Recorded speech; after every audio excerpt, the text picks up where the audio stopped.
In his memoirs dedicated to World War II, Winston Churchill wrote that the only thing that made him worry about Great Britain losing the war to Germany were the German submarines.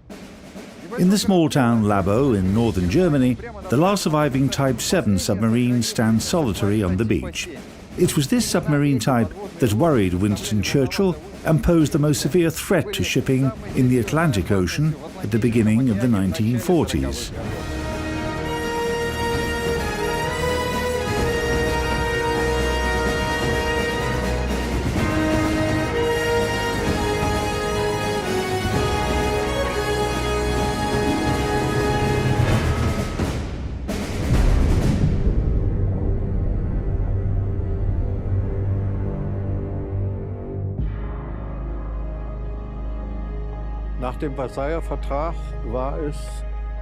The Treaty of Versailles strictly forbade Germany from designing, building, or possessing submarines. All this was forbidden. Nevertheless, in order to preserve their school of underwater shipbuilding and build upon the experience gained in World War I, a shipbuilding design bureau was registered in 1922 in The Hague, with German engineers as members of its staff.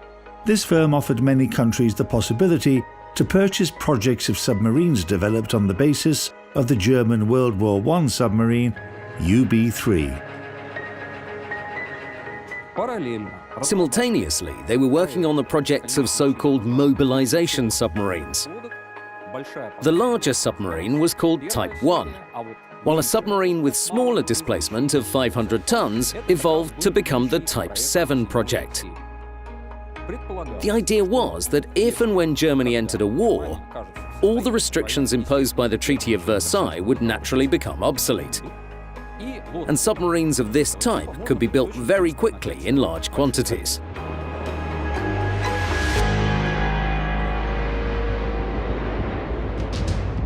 The further development of Type 7 submarines and their construction became possible thanks to a naval treaty signed between Germany and Great Britain in 1935. This treaty allowed Germany to have a navy of a total tonnage not greater than 1/3 of that of the British Navy. As for submarines, Germany was given the right to have a fleet equal to the British one. The important thing was that this submarine was very easy to construct thanks to its design, which allowed for extensive use of welding. Enormous numbers of these boats could be constructed in a relatively short period of time.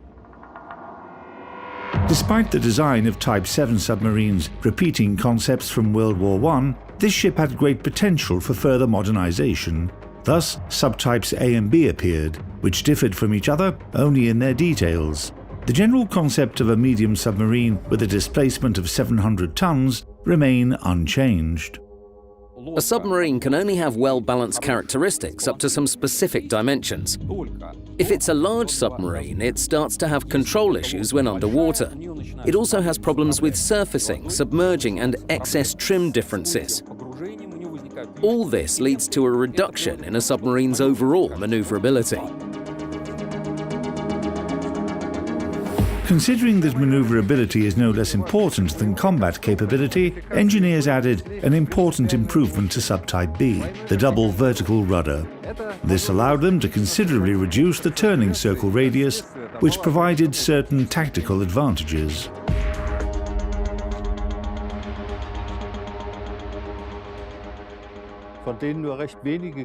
When the mass production of Type 7 submarines began, they received the designation 7C. In this case, there were two subtypes as well, namely 7C41 and C42. Specifications of submarine U-995, Type 7/41, 1943. Length more than 67 meters. Beam more than 6 meters. Mean draft 4.7 meters. Submerged displacement 871 tons. With this modification, the boat's hull was made longer by one frame spacing to accommodate new sonar. It's 60 centimeters. Adding only one frame allowed for a 20-ton increase in the fuel reserves as well, but it had a negative impact on speed. The submarine lost about half a knot from its submerged speed. It's a side tank submarine. Her aft and bow ends, side bulges and deck superstructure with the conning tower's railing were welded to the pressure hull. Maximum diameter of the pressure hull, almost 5 meters. Thickness of the pressure hull, 18.5 to 21.5 millimeters. The submarine's pressure hull is divided into 6 compartments. First, forward torpedo room. Second, forward battery compartment with commanding officers' cabins on the deck. Third, control room with conning tower on top of it. This is where the captain was situated during an attack. The control room was also the shelter compartment. It's surrounded by concave bulkheads that are able to withstand pressure up to 10 atmospheres. This is the pressure found at a depth of about 100 meters. Fourth, living quarters with the galley. The second group of batteries was located in its hold. Fifth, diesel compartment. Sixth, aft torpedo room. 2 electric motors were also installed here. The main ballast went into 5 tanks, 2 at the ends in the outer hull, 2 inside the bulges, and the last one in the pressure hull, under the third compartment's deck. 3 tanks could be used to store fuel. Armament: 5 torpedo launchers, caliber 533 millimeters. Ammunition: 14 torpedoes. The G7E electric torpedo. German submariners nicknamed it the Eel. It's noteworthy that it was developed in 1929. However, the design turned out to be so successful, the various modifications of it were manufactured until 1944. The latest versions of the torpedo were self-guided and equipped with a heating system inside the launcher, which allowed it to travel up to a distance of 7.5 kilometers at a speed of 30 knots. Artillery armament. Initially, these submarines carried the SK C-35 gun with a caliber of 88 millimeters. However, with the changing nature of combat, anti-aircraft armament began to appear on 7s from 1942 onwards. U-995 had the following: Flak M42U cannon, caliber 37 millimeters. 2 Flak 38 autocannons, caliber 20 millimeters. Power plant. 2 diesel engines with a total power of 3,200 horsepower. 2 electric engines, 750 horsepower each. 2 groups of accumulator batteries, 62 elements each. For this modification, the power plant was rearranged to free up 11.5 tons of displacement. This allowed engineers to increase the pressure hull's thickness. As a result, the operating depth increased to 120 meters and the maximum depth reached 300 meters. The boat was equipped with a special system that allowed her diesel engines to work underwater, a snorkel. Maximum surface speed 17 knots. Maximum submerged speed 7.6 knots. Operating range: surfaced 8,500 miles at 10 knots. Submerged 80 miles at 4 knots. Endurance 40 days.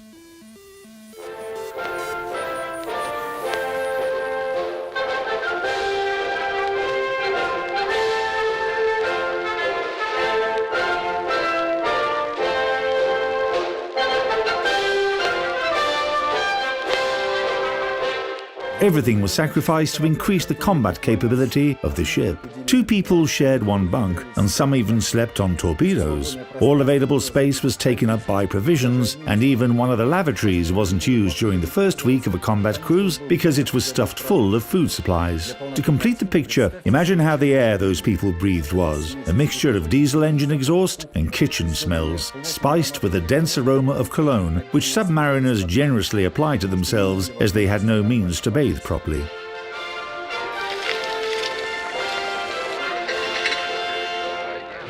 Crews spent a long time in training to perfect all the maneuvers on their submarines. A large number of torpedoes were provided for training. Generally, they made tens of torpedo launches under varying conditions. That's why when a submarine sailed out on a combat patrol, it was business as usual for them. They had already carried out all the potential operations multiple times and could perform their tasks automatically. This allowed them to achieve great results.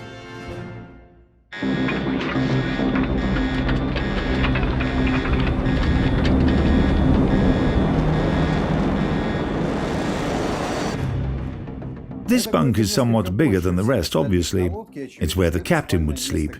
It's unclear if he ever managed to get a good night's sleep, because even when he was resting, he was aware of all the events happening inside and outside the boat.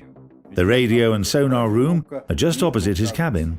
When the situation required his urgent presence in the control room, the captain only needed to take a couple of steps to get there. This is the horizontal rudder control station. The rudders were driven electrically, but there was a backup hydraulic system in place. When the order to submerge was given, the operators would set the rudders to the necessary position. These valves controlled the main ballast. They would be opened gradually as the submarine reached a certain difference, which was controlled with the help of this device.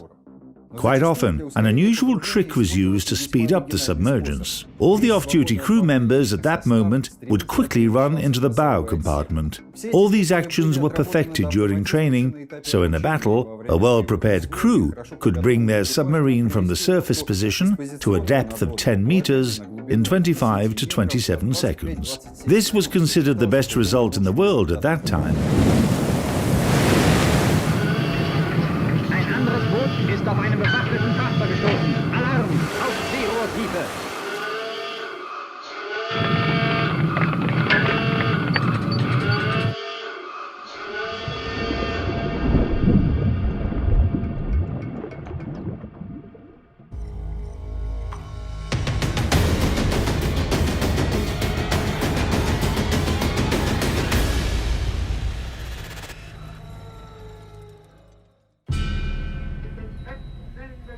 In the summer of 1939, German leadership formulated the main strategic objective for the German Navy: the destruction of British merchant shipping.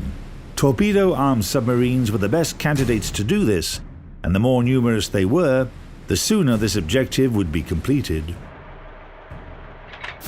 On September 3, U-30 sank British liner SS Athenia. Thus began World War II at sea.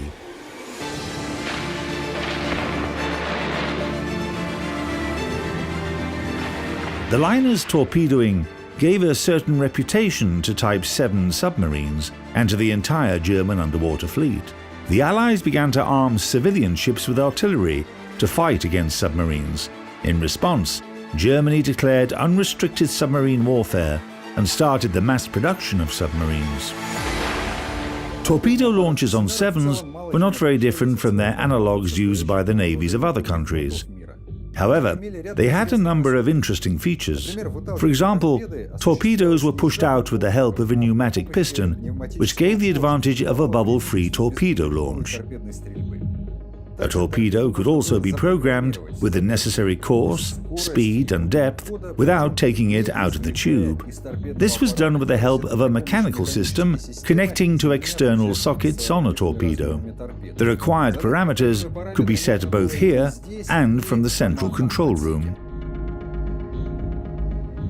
Type 7 submarines were easy to control, reliable, cheap to build, and had a good balance of combat and operational qualities. Although by their design features, these boats weren't meant for prolonged combat use, their unique characteristics, such as dive speed and maximum submergence depth, made them practically invulnerable. So, by the beginning of World War II, the German Navy had at their disposal arguably the best weapon to wage underwater war, as well as perfectly trained crews, and only one person knew how to use them to achieve maximum results. Karl Dönitz was an experienced submarine commander. During World War I, he carried out many successful operations in the Mediterranean. From the very beginning, in 1935, he made a significant impact on the development of the German underwater fleet. He developed the tactics that would later be used by submarines, including the so-called Wolfpack tactic. Each submarine was assigned a position, and the entire group formed a line that crossed the expected route of a convoy. The width of this curtain and the distance between submarines resulted in a high probability of the discovery of a passing convoy by at least one boat. The data on the location and of course of a convoy could also be obtained by radio reconnaissance or aviation. All the information was gathered by an operations center on the shore, which coordinated the actions of the group and sent all nearby submarines to attack a convoy. Once a submarine discovered a convoy, she would send its position to the center and continue tracking the target, staying at a safe distance from it. In the night, she would make a dash towards the convoy, surface and deliver a torpedo strike. During this, she remained invisible. The visibility is very poor at night, so you would need to search for her, need to discover her. Unlike destroyers, after an attack, she didn't need to retreat.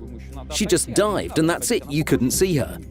She then moved to another position to deliver another strike, and as there would be many submarines and they all attacked almost simultaneously, it caused the convoy's escort ships to spread out. So they would attack one submarine and another appeared. Chasing the second submarine, a third one would emerge. Like this, subs got closer and closer to the convoy, which remained virtually defenseless, and this all resulted in a very serious loss of tonnage. It meant that you could quickly and efficiently destroy convoys.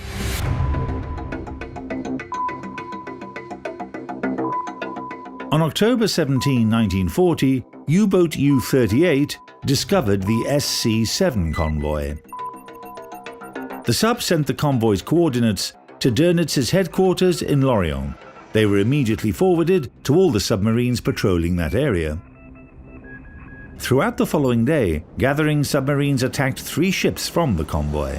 At the same time, the only escort ship, British HMS Scarborough, was reinforced with sloops, HMS Foy and HMS Leith, and corvettes HMS Bluebell and HMS Heartsease. By the end of the day, 7 submarines shadowed the convoy.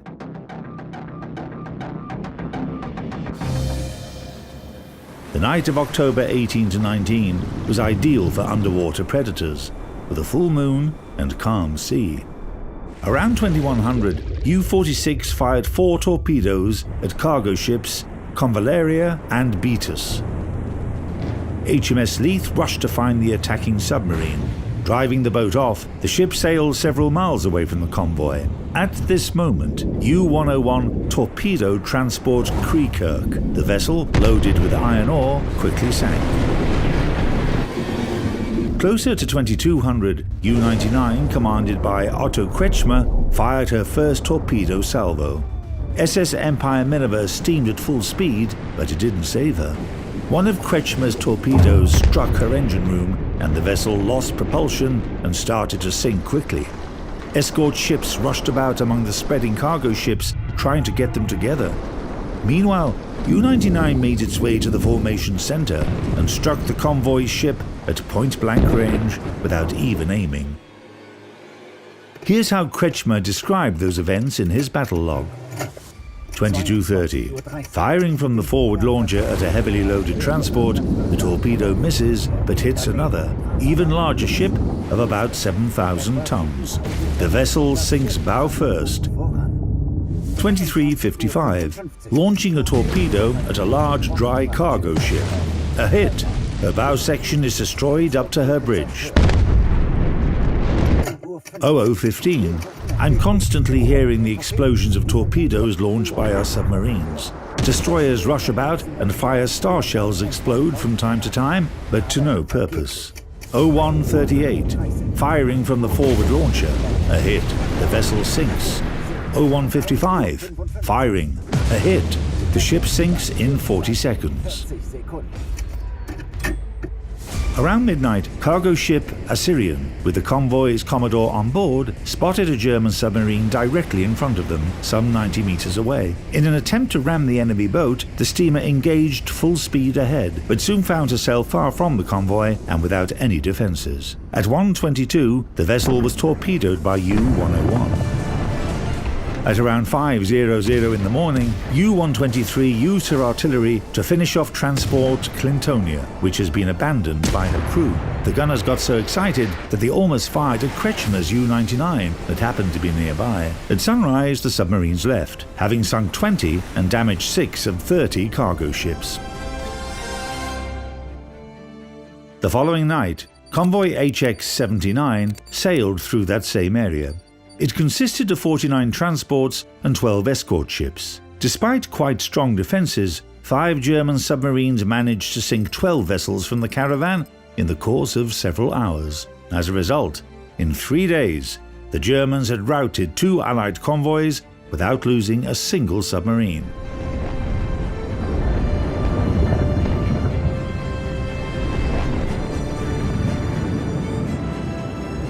In historical literature dedicated to the operations of German U-boats, the period from summer of 1940 through the end of spring 1942 is often called Happy Times. Then, Dönitz's Lions, as the German propaganda called Submariners, were the only masters of the Atlantic. 1942 was the year of the greatest triumph for the Sevens. German submarines managed to sink more than 2 million tons of Allied shipping that year. At that time, the Kriegsmarine had 330 Type 7 U-boats, while it had entered the war with only 57 of them. German shipbuilders launched a new 7 every 2 days. Nevertheless, in 1943, the Allies began to gradually press Dönitz's Lions at sea, bringing their defeat closer. A special anti-submarine command for the Atlantic Ocean was created under Admiral King. It dealt only with anti-submarine warfare without any distractions. That was the organizational side. There was a technical side as well. Allied fleets started to receive large numbers of anti-submarine ships. They were armed with compact sonar, anti-submarine mortars, and hydroacoustic stations. All these allowed each individual ship to discover submarines, chase them down on the basis of their own data, and deliver strikes quicker and with more precision, so that the German submarines simply didn't have time to evade them.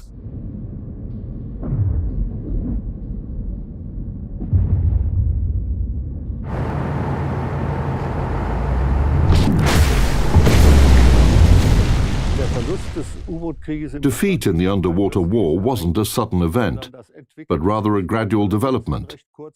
However, it all happened in quite a short period of time.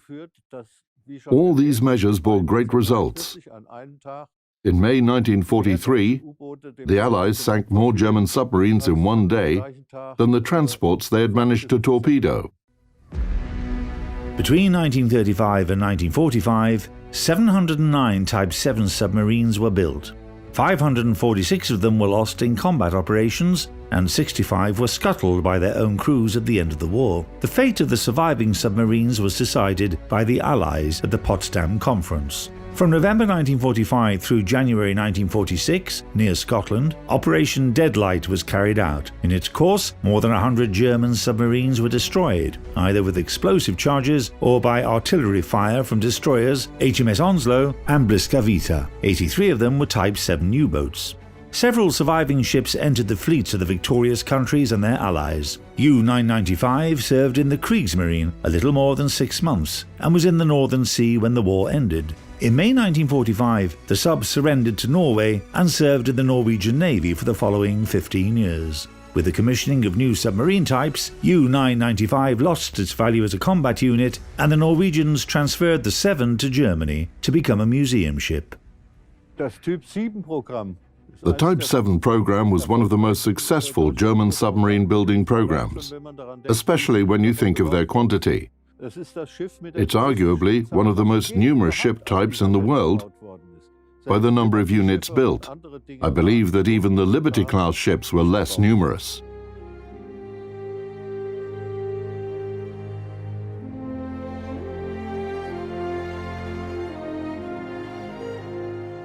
Type 7 submarines are quite controversial. Some say that they were the best ships of their type. Others simply call the 7 a steel coffin.